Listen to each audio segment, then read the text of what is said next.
Je lis du livre de Genèse, chapitre 45, les versets 1 et 2, ce qui suit. Joseph ne pouvait plus se contenir devant tous ceux qui l'entouraient. Il s'écria: faites sortir tout le monde!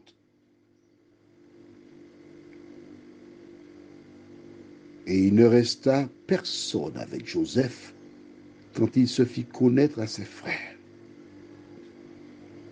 Il éleva la voix en pleurant. Les Égyptiens l'entendirent et la maison de Pharaon l'entendit. Prions. Notre Seigneur et notre Dieu,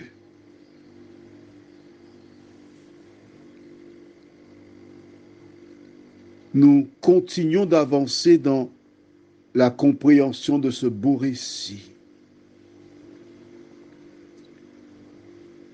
Que le Saint-Esprit continue son œuvre. Nous t'en prions au nom de Jésus pour ta gloire éternelle. Amen.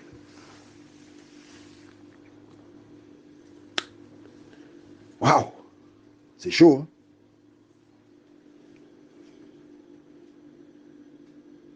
Essaie d'imaginer.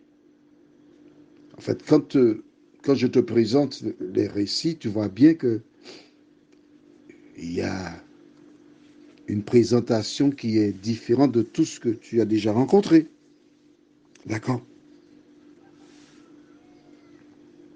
La Bible déclare: il ne pouvait plus se contenir. Pourquoi? Qu'est-ce qui a provoqué cette réaction chez Joseph?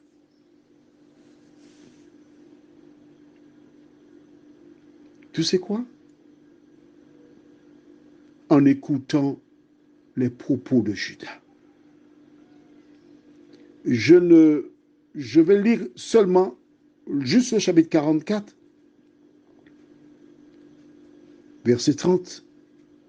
Maintenant, si je retourne auprès de ton serviteur, mon père, sans avoir avec nous l'enfant, l'âme duquel son âme est attachée, il mourra. Parce que notre père, lorsqu'on va retourner, il va scruter l'horizon. Lorsqu'il verra les uns approcher, il nous connaît déjà. Et s'il ne voit pas Benjamin, avant que nous arrivions près de lui, il sera déjà mort. Sous-entendu, nous ne voulons pas voir cela. Non, on ne veut pas voir cela. Il a déjà suffisamment souffert. Ensuite, ce qui est intéressant, dans le propos de Judas, il mine à son père. Hein? D'accord?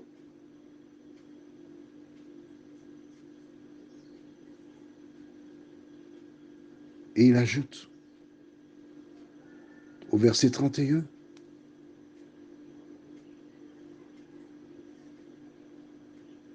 et tes serviteurs feront descendre avec douleur dans le séjour des morts les cheveux blancs de ton serviteur, notre Père.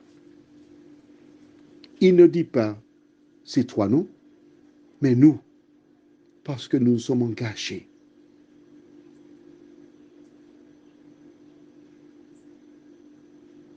Et au verset 33, il dit, permets donc, je te prie, à ton serviteur de rester à la place de l'enfant comme esclave de mon Seigneur et que l'enfant remonte avec ses frères. Je suis prêt à payer. Je suis prêt à remplacer. Et qu'il monte. Judas a changé. Judas n'est plus le même homme. Parfois, tu es pressé de voir tes enfants prendre des décisions, changer de conduite. Mais pourquoi tu es pressé comme ça? Regarde comment Dieu a transformé Judas. Le même Dieu qui l'a fait, il peut le faire pour tes enfants. Il peut le faire pour ton épouse. Il peut le faire pour ton époux, les voisins, etc. À condition qu'ils laissent Dieu agir dans leur vie. Le verset 34 est dur pour Joseph. Comment pourrais-je remonter vers mon père si l'enfant n'est pas avec moi? Ah, que je ne vois point l'affliction de mon père. Alors, maman ou papa n'a pas été gentil avec toi. Il a fait du favoritisme. Il a été méchant avec toi. Judas, il a vécu la même expérience que toi. Et comment agit-il? Comment parle-t-il? Il veut ménager son père qui a été injuste avec lui. Et toi, que penses-tu de ce que tu lis là? Dis-moi, tu veux toujours tenir rigueur à tes parents? Te venger? Ou bien tu voudrais faire comme Judas? Laisser à la volonté de Dieu. Et lorsque Judas a achevé sa plaidoirie, Joseph a commencé à crier.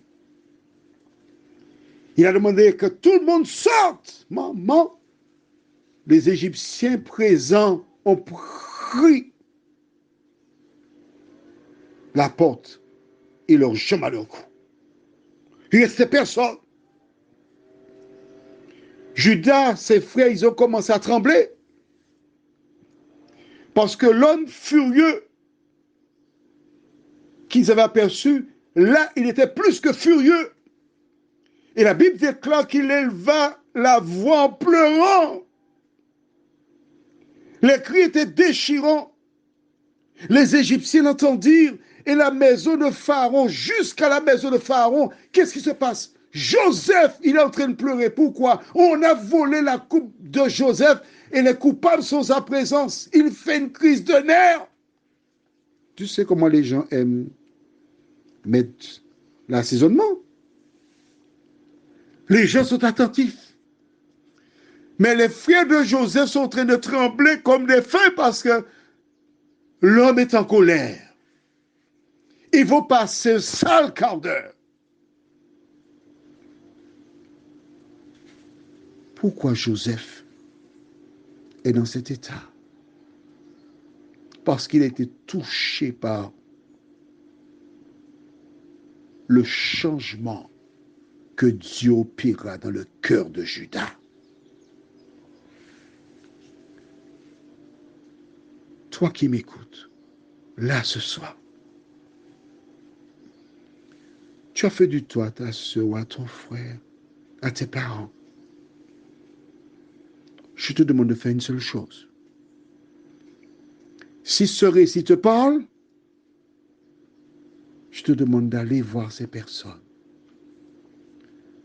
Si tu as peur, tu n'as pas le courage, tu peux utiliser le portable en utilisant surtout le mode de communication moderne, WhatsApp, ou un autre, pour dire, j'ai mal agi, je reconnais, je regrette, je vous demande pardon, j'aimerais venir vous voir pour obtenir votre pardon. Permettez-moi de venir. Envoie un petit message comme ça. Avant de l'envoyer, tu pries pour demander à Dieu de toucher le cœur de là ou des personnes à qui il sera envoyé. Et le Dieu qui a touché le cœur de Joseph touchera aussi le cœur de ces gens. Prions. Notre Seigneur et notre Dieu. La Bible déclare ce que Dieu demande, ce n'est pas la mort du méchant, mais qu'il change de conduite et qu'il vive. Merci pour ta parole. Merci parce qu'elle nous montre comment tu peux changer un homme l'enlever des ténèbres pour l'emmener dans la lumière. Merci de nous aider à lire régulièrement la Bible et à mettre en pratique ce que nous y découvrons, nous t'en prions. Au nom de Jésus pour ta gloire éternelle. Amen.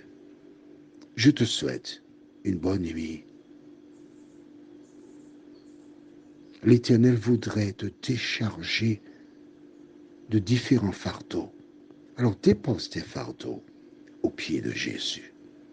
À demain, si Dieu nous prête vie.